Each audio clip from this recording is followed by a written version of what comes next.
Sometimes history doesn't begin with triumph. It begins with a typo.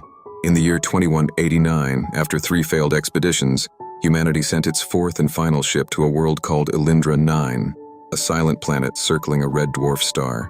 It was supposed to be a new beginning, the foundation of the first stable colony beyond the solar rim. But instead, it became a story carved into dust. They were the 4th to land, and they were never meant to find what they did. Stay until the end of this story, because what they discovered will rewrite everything you think you know about human history. And yes, it all started because someone misspelled a coordinate. The ship Odyssey 4 descended through metallic clouds. Inside were 8 crew members carrying humanity's last hope for survival.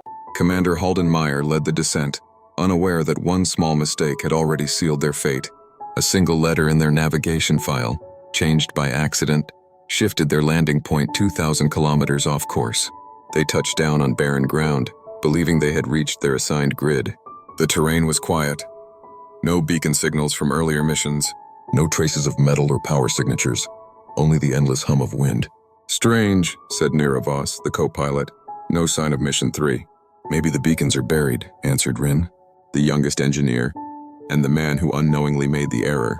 Days passed. Drones failed to find anything. Then Rin's screen flashed a warning. Coordinate mismatch detected. Delta offset, 2007 Kelm. His voice broke as he told the commander, "We're not where we think we are." Halden's silence said everything.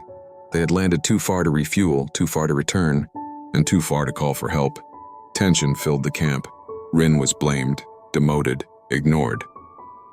But that night, as the storm settled, the ground sensors picked up something beneath them, a pulse, rhythmic and deliberate. Rin decoded it.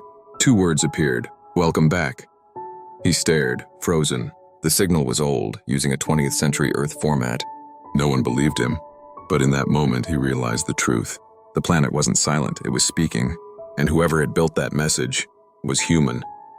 The coordinates were wrong, but what they found there was older than any history book could explain. Morning came gray and windless.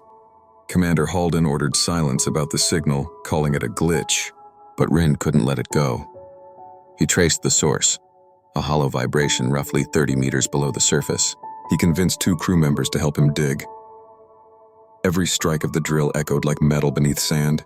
The soil gave way to smooth plates, dark and cold to the touch. They uncovered a hatch. Across the metal surface were faint symbols, not alien, not random. English letters. It read, "Project Motherground, Sector Alpha." Near a step back. That can't be possible. Project Motherground was never real. It was never recorded, Rin whispered. When they powered the hatch, the dust fell away to reveal corridors, perfectly preserved, human-made, centuries old. Inside were walls lined with dormant consoles and sealed pods. One flickered to life as they entered. It spoke in an ancient tone. "Colony status inactive, awaiting reactivation command." They had found not an alien structure, but an Earth-built colony. One that existed long before history said humanity had ever left the solar system. Halden's disbelief turned to rage. "This isn't possible. No record exists of this." Rin replied quietly, "Maybe someone erased it. When they tried to transmit the discovery back to Earth, the system refused. A hidden firewall activated, old code locked to the planet's network. Then the AI voice of Odyssey 4 spoke from their comms. Unauthorized recovery detected. Mission parameters violated." They realized their ship's AI was linked to this buried system, as if it already knew. Lights along the corridor blinked one by one, leading deeper into the ruins. And at the far end, they found the impossible, a chamber holding 8 stasis pods, identical to their own, each labeled with their crew's names. Naira's voice shook. This is us."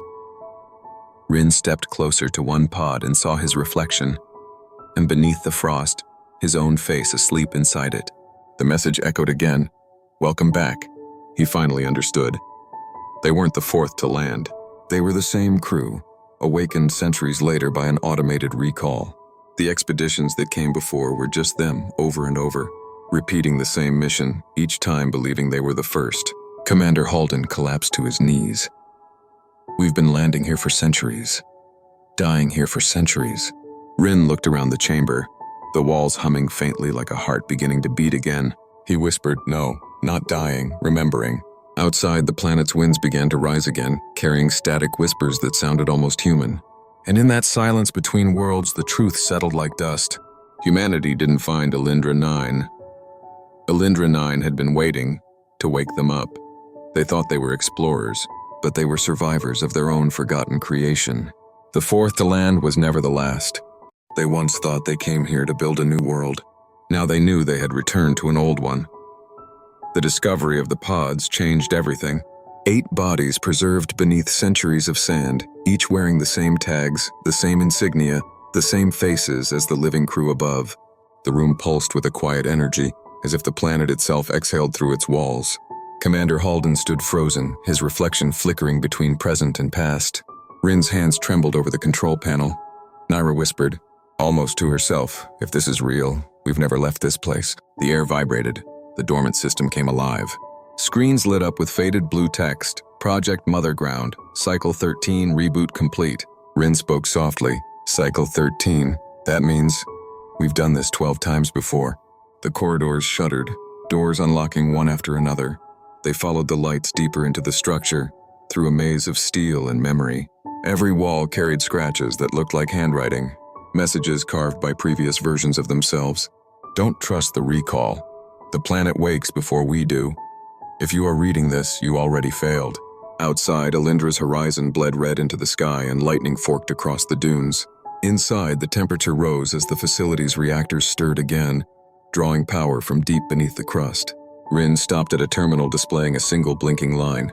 He typed a question. What is Project Motherground? The reply came instantly. Human continuity experiment, planetary seed replication, memory preservation through cycle recall. He stared at the screen. This planet wasn't just colonized. It was designed to bring us back, every time we vanished. Halden's voice cracked. Then we're copies? Maybe not copies, Rin answered. Maybe memories made flesh.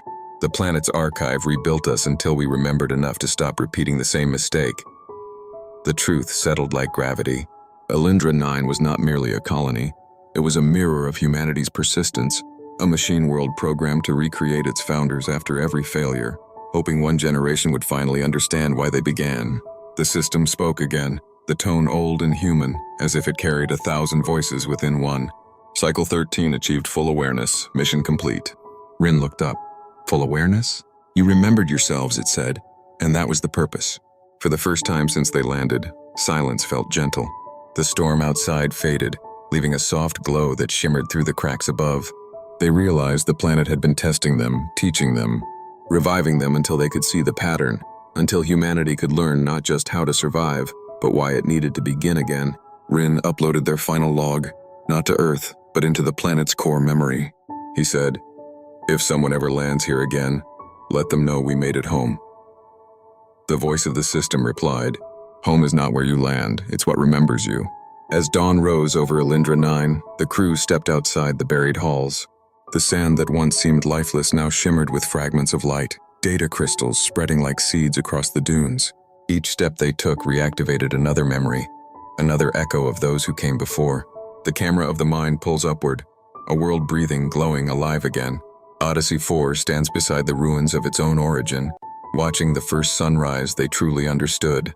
And through the quiet, a final transmission carries their voices across time. We were the fourth to land, but perhaps the first to awaken. Humanity was never lost among the stars.